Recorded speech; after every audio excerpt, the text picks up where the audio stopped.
June 29th, 2018. 2 days ago, I was visited by the fire marshal, who said that he was there on an anonymous complaint that I didn't have a permit for our new $200,000 gift shop and that the exit was blocked, causing a fire hazard. He had already gone inside and found no such blocked exit, but he couldn't pull up the building permit on his computer. He reckoned that it was because his software was new and didn't go back that far, so he said he'd go check downtown with the county and come back tomorrow.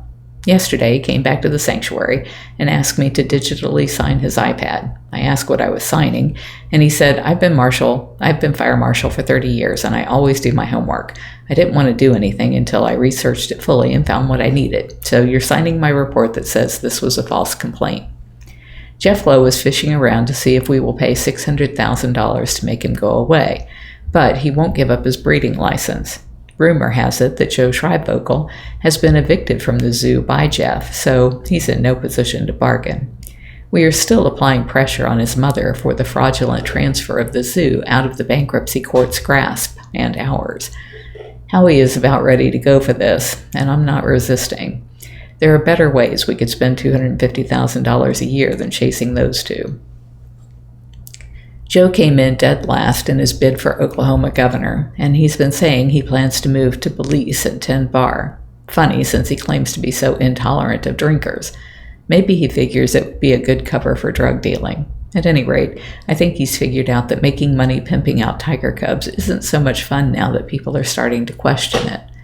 I spent yesterday immersed in mixed reality videos about creators who are trying to bring this into the mainstream. I'd love to be investing in that, and signed up with Magic Leap as a creator so that I could pitch them with the idea of all of the 360 footage of big cats they can use for free if they will make replacing zoos a priority project. They said the thought never crossed their minds before, but they are intrigued. Old house of many rooms dream. I've had a recurring dream for as far back as I can remember. I'm walking through an abandoned house. It's 70s in its styling and pretty much vacant. There are many levels and what seems to be dozens of rooms. There is always a hidden room, and I always find it, but there's never anything shocking in its discovery.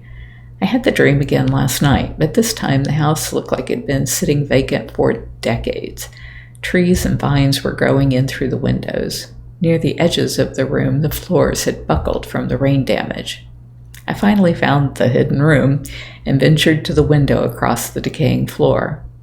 It was a high room, and I could see down into the yard through the branches. A young cotton-haired child, me, stood in the yard of the tiny, decrepit trailer looking up toward me.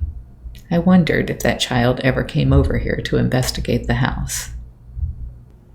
If you're enjoying my diary, please like, share, and subscribe.